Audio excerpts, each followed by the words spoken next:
This is Michael, the host of the WDYM podcast. You ever hear an episode and want to give your 2 cents? Now you have that option with the text and talk. In each episode description up at the top, you see the option for text and talk. Hit that link, start texting, and I'll start talking. Be a part of the WDYM podcast and start texting and talking with me.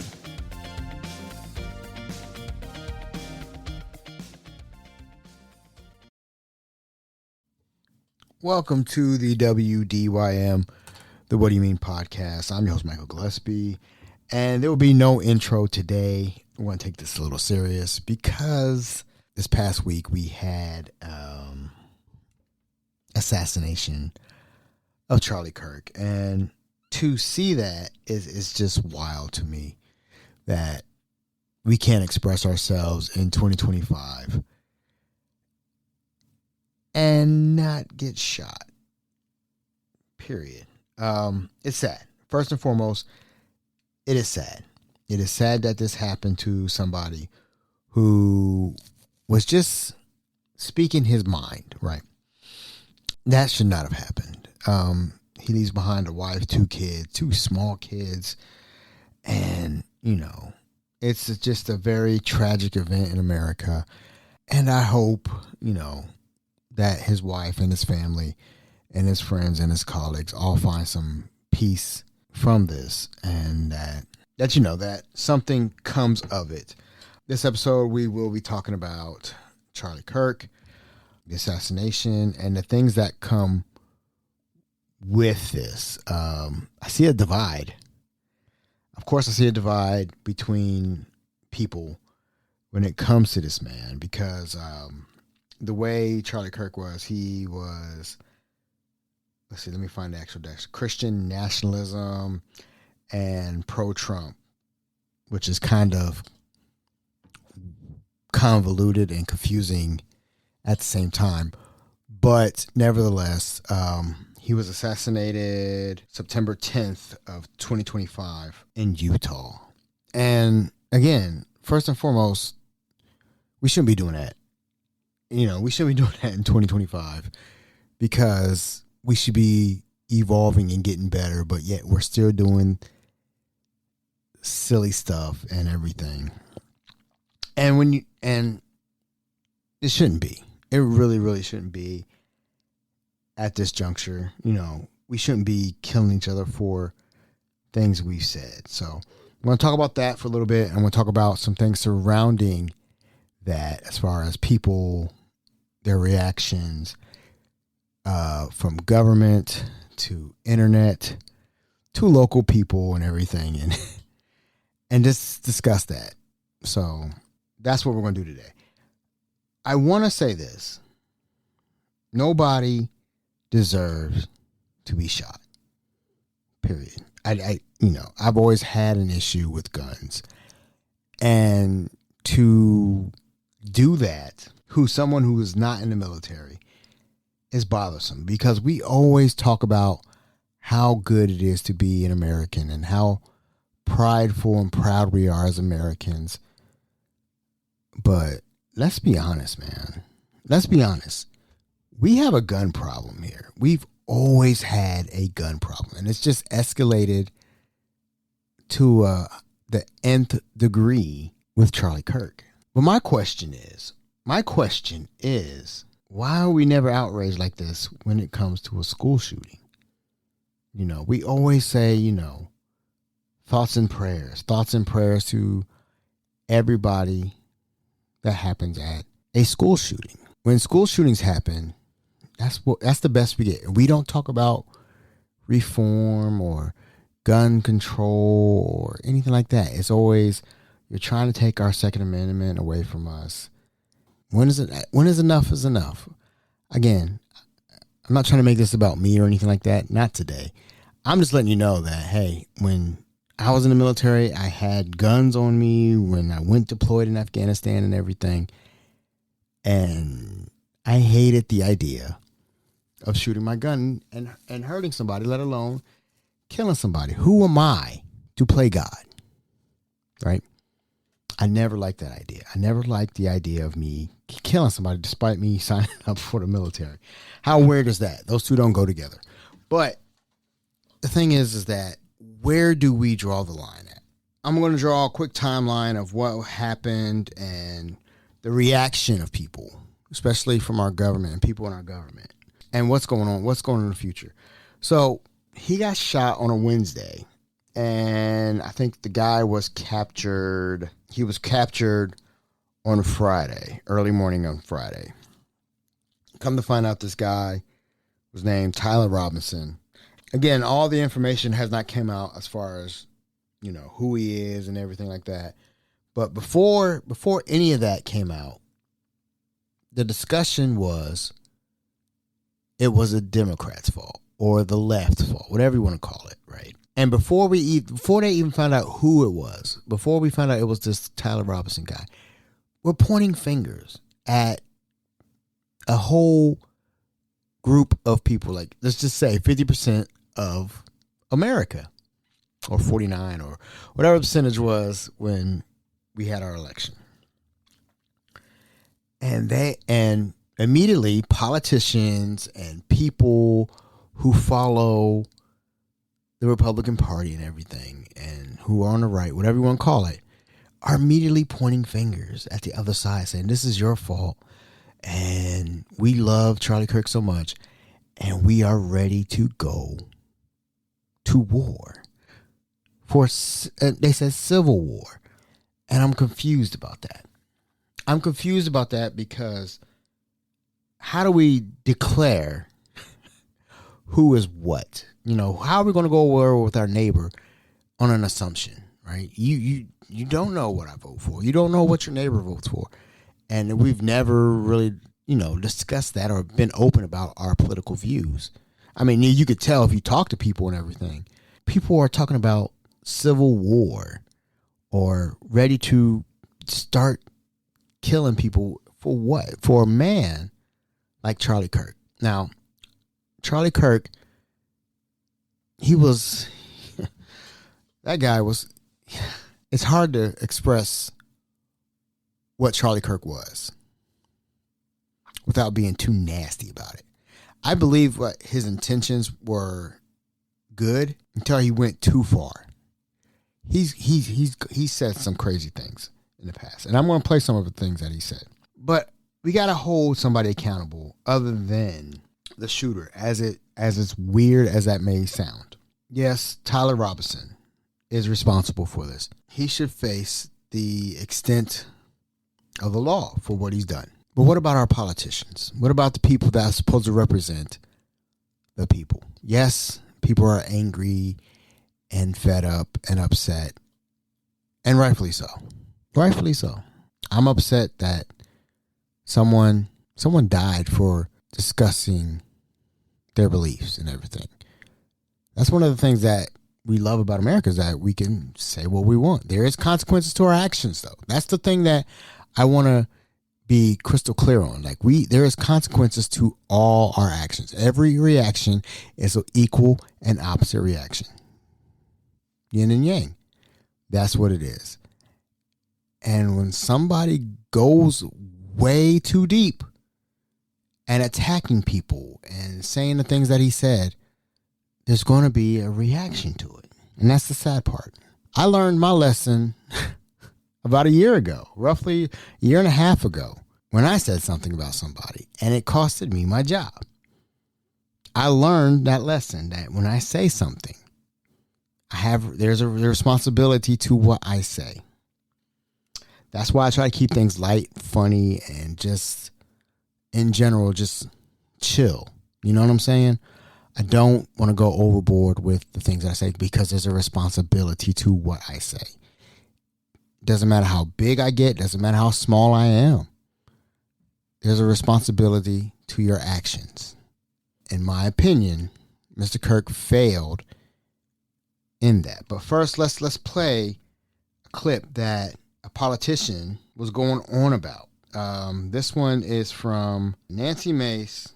Nancy Mace is a representative of the House of Representatives from South Carolina. News upon Charlie's assassination, she goes on a tangent. She goes off and immediately started blaming Democrats. Listen to this. And I'm going to say this. Democrats own what happened today. I am devastated. My kids have called panicking. They probably, all the kids of every conservative in the country called panicking. Just because you speak your mind on an issue doesn't mean you get shot. So she's 100% right about that. If you speak your mind, you should not be worried about a bullet, period, right? But when something happened to a Democrat, when Melissa Hortman, when something happened to her when she was killed, nobody said anything about that. She was also a member of the House of Representatives, and she was shot. Her whole family was shot, even the dog. So it's like, why wasn't this brought up? This was happened on June 14th. Melissa Hortman, husband Mark Hortman, were killed in Minnesota. The shooter was impersonating a police officer when he decided to go crazy. So there's a problem. There's a problem where we're pointing fingers and we're asking people who are in the government, who are in control, to make changes. I am highly confident most of America wants some sort of better gun control, period. And it's not happening. And let's not talk about the school shootings that happen. That happens all the time. And, when I hear about these school shootings and everything, it's the most terrible. It's terrible that we're having this conversation in America, right? When I went to school long time ago, there was no worry of someone coming up in there wanting to shoot you. You know what I mean? We had, I'll meet you at the flagpole at 3:00 after school so we could fight. We would have that. But no, but you going home, you going to get your, you might get whooped or you might do the whooping, but you're not going to die. So they're, saying, hey, the Democrats do this, the Democrats do that. And that's just not the way, that's not the expectation we have of our leaders, to be pointing the fingers and all that stuff. But the reporters who were there, one of them was like, hey, if you're saying the Democrats own this, then what about Ms. Hortman? Do the other side own that? And listen to how she words it. Do Republicans own the shooting of the two Democratic lawmakers in Minnesota? Political. Isn't this on both sides? Are you kidding me? No, I'm asking. We a don't serious know what question. condition Charlie Kirk is in right now. Some raging leftist lunatic put a bullet through his neck, and you want to talk about Republicans right now? No. No, I'm asking. No, not at all. You said the Democrats have to own it too. But I'm asking, Democrats own this. But isn't there a problem this. with political violence across the spectrum? Yeah, we're talking about Charlie Kirk right now. That's the subject of this that we're talking about right now. Democrats own this 100%. So how crazy is that? She refuses to acknowledge what happened to the Hortmans, but quickly wants to blame the Democrats. And it's like, that's part of the problem in my book. We can't be doing that. In 2025, we can't be doing that. And pointing of the finger and everything is that, we've lowered our standards when it came to the election. Now, my opinion is that we don't elect somebody that's a felon. Because if he's a felon as president, but felons can't vote, make that make sense to me. It doesn't make sense to me. But we're beyond that, and we have to move on. We have to move on. We don't have a choice but to move on. So that's what happened. That's one of the things that happened. The reaction of people online is not better. When you hear this they, who is they? Another clip from The Daily Show. By the way, who's they? No one knows who the shooter is or what his motivation was. And even if it was political, he doesn't represent half the country. But some of these MAGA guys are acting like this is a liberal declaration of war. If they could do this, they are capable of anything. I think that was the message. I believe that was the message. It's really hard to radicalize Republicans. Yeah. It's like we're not the radical type.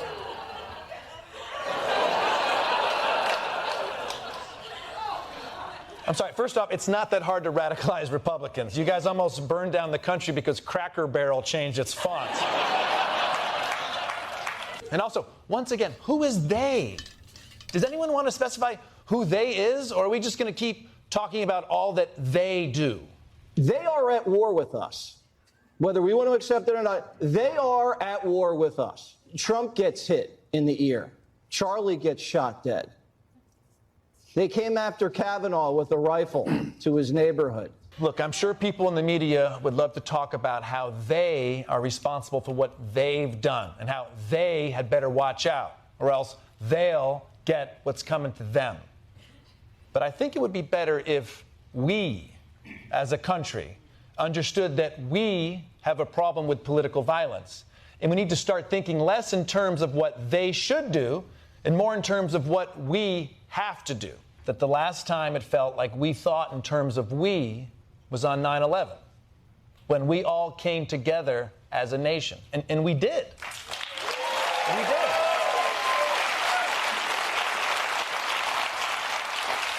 Even if it was just for one day. You know, sure, we turned pretty quickly to scapegoating Muslims and blogging about how Bush did it. But on that one day, we were united as a country. And I don't know what you do to get back to that. Obviously not another 9/11. I want to be very clear about that. But what about, I don't know, an alien invasion, you know? Maybe if UFOs suddenly appeared over every important U.S. city and also Los Angeles, that's the thing that would jolt us off our phones and bring us back together. Or the aliens take over and enslave us all. But at this point, that might be worth a try.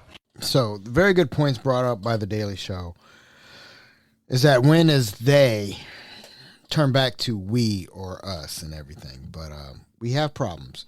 The thing is that before we found out it was Tyler Robinson, we got, the liberal this, Democrat that, and then the own freaking governor of Utah went in on it again, said the quiet part out loud.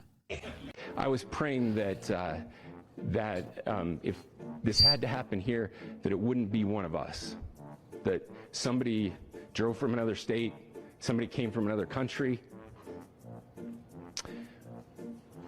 Sadly, that prayer was not answered the way I hoped for. What did he say? Exactly. Like, why would you even say something like that? Period. It boggles the mind why they're saying the quiet part out loud. Like, what was his prayer like? And the WDYM, we today's a serious day. Today's a serious episode. But when I see something like this online, it cracks me up, because why would that be your reaction as a governor? Please, Heavenly Father, let it be Latino, or maybe a black person, possibly from Atlanta, Heavenly Father. It could be anybody. Venezuela, Dominican. Dear Lord, we'll take anything. He's white? From Utah? His parents. Exactly the point. Tyler Robinson was from Utah, Caucasian male. Everything is not out yet as far as what was his motivation for it. At least as far as I know. I mean, I'm not going to dig too deep, because it'd probably get more and more depressing as I fall down that rabbit hole. But we have to be accountable for everything we say, our actions and everything, including Mr. Kirk, right? He would speak about any and everything. And some of the things that he said would rile people up. And again, you can say what you want, but there's an ebb and flow to everything. Every reaction has an equal and opposite reaction. You are responsible for what you say and do, okay? There's no mistaking it. If you drive a car and you hit somebody, you are responsible. If you decide to drink 6, 7, 8, 9 beers and get behind the wheel, you are responsible. Why are we not holding people responsible with the words they say? Here's some of the things that Charlie Kirk has said. We're a truth-seeking show, but I can say declaratively, this guy is not worthy of a national holiday. He is not worthy of godlike status. In fact, I think that is in reference to Martin Luther King. It's real harmful. Kirk describes King as, quote, a bad guy. It's true. And Kirk's self-described very, very radical view that the country made a mistake when it passed the Civil Rights Act. Also true. Once a week, we talk about why the Civil Rights Act was a mistake. So if you had a daughter and she was 10 and she got raped, and she was going to give birth, and she would and she was going to give birth and she was going to live, would you want her to go through that and carry her baby? That's awfully graphic. But it's a real life scenario that happens to many people. The answer is yes, the baby would be delivered. We're trying to get the officer who murdered George Floyd pardoned, and I just want to know what your reasoning was about that. Well, George Floyd didn't die because of the police officer. He died largely because of a drug overdose. But he had Yeah, so there is so much things out there that Charlie Kirk has said that is irresponsible. But all that he didn't deserve to die for that. And you see the reaction of our politicians, the people online, even the people that I know in my life that are saying this isn't about race or anything like that. Now, nobody brought up race as far as I know, but I've seen people compare this to George Floyd and how people are reacting to Charlie Kirk's assassination to George Floyd dying. Now, let me remind you that George Floyd died with the police officer's knee on his neck. And they always say, yeah, like he said, it's the fentanyl, the drugs or whatever with that. Applying pressure to a person's neck for a good 10, I think it was 7 to 10 minutes or anything like that. And when he is saying he can't breathe or anything, and he's calling for his mama, let's not forget that. And this man was supposed to be an officer of the law. The man was already detained and everything. So when people posting that online and seeing the rioting compared to the prayers that Mr. Kirk got, to me, is not a comparison at all, in my opinion. Let's just remember what happened those days and see how this person is. Charlie Kirk had issues. And like I said before, he had to be responsible for what he said, period. We are responsible for our actions and everything. And again, I don't think I will say that till I'm blue in the face. He didn't deserve to die. But we all have to be responsible for our actions. If you're going to be in anything in life, in any aspect of life, you have to be responsible for what you say and everything. Okay? Say and do and everything. The last thing I want to touch on is his wife. Her name is Erica Kirk, and, she's probably going through a whirlwind of emotions right now, and rightfully so. I could not imagine how she's feeling and what is going through her mind and her kids and how she's going to pick up the pieces and everything. The only thing that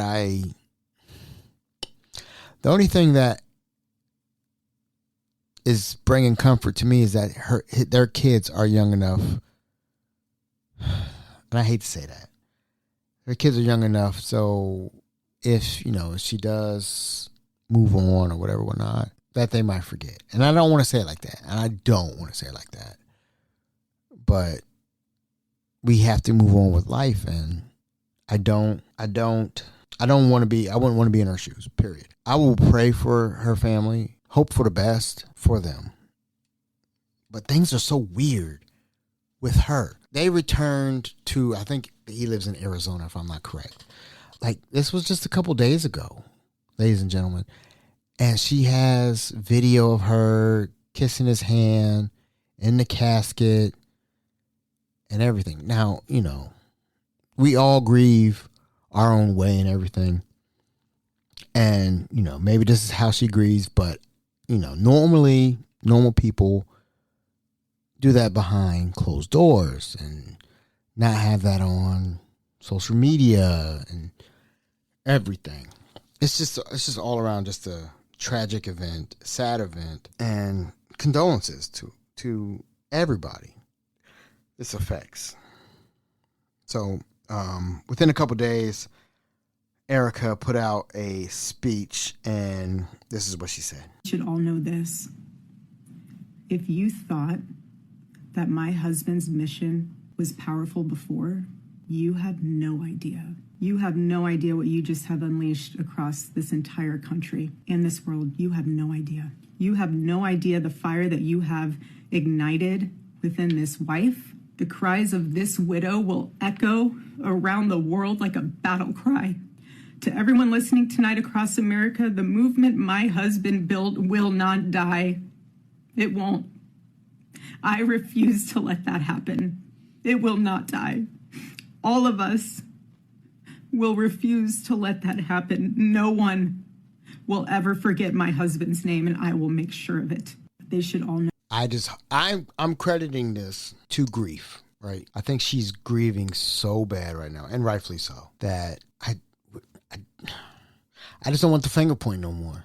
Like a battle cry, you know, when she's saying that type of stuff, what are you implying? Like, the focus should be on the shooter and the person who did this heinous crime. I mean, I don't know. I'm just going to credit this to grief, and that I hope that whatever she does to, you know, keep his little TUSA open, Turning Point, I don't know, his little company open and everything, you know, maybe that's what she's talking about. I'm hoping that's what she's talking about, but you never know. So, the last thing I want to say is make sure you tell people you love them, period. You know, that's the number one. Make sure you tell your people that you care about them and everything, because, you know, tomorrow's never promised. And be responsible. You know, that's the end game. You got to be responsible for your actions and everything. And again, my thoughts and prayers go out to the Kirk family and whoever is attached to that. Sad event, man. Sad event. And I hope that we can build upwards and overall do better, because this is the lowest of lows, man. I'm gonna tell you that much. But that's it. Hope you guys take care of each other. I always say it. Take care of each other. And I'm out, Girl Scout, Boy Scout. Peace.